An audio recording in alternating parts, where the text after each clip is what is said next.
Ibrahim alayhi salam loved his son very much, especially because he got him at an old age.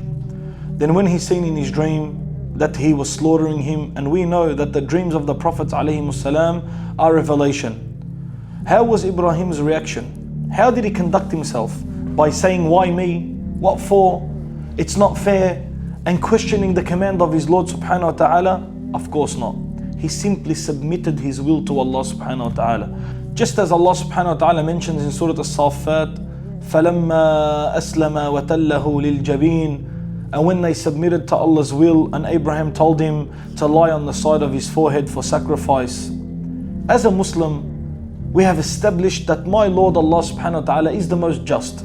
He's the all-knowing. He's the most wise. He knows what's best for me, and He is the most merciful.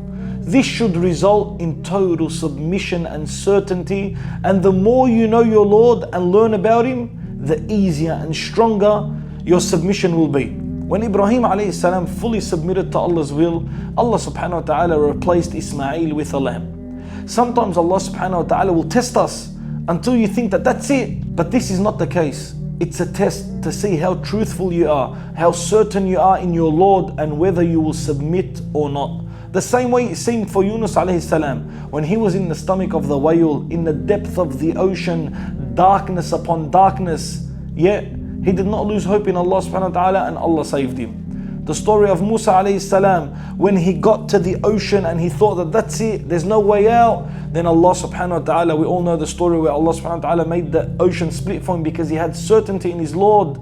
The story of the Prophet Muhammad sallallahu alayhi wa sallam and Abu Bakr when they were in the cave, where Abu Bakr said to the Prophet of Allah, if one of them was just to look at the position of his feet, he would have seen us. Then the Prophet ﷺ told him, what do you think of two where Allah subhanahu wa ta'ala is the third with them? We must trust Allah subhanahu wa ta'ala's judgment, the all-wise, and fully submit as the companions radiallahu ta'ala anhum did. They said, سَمِعْنَا وَأَطَعْنَا, we hear and we obey.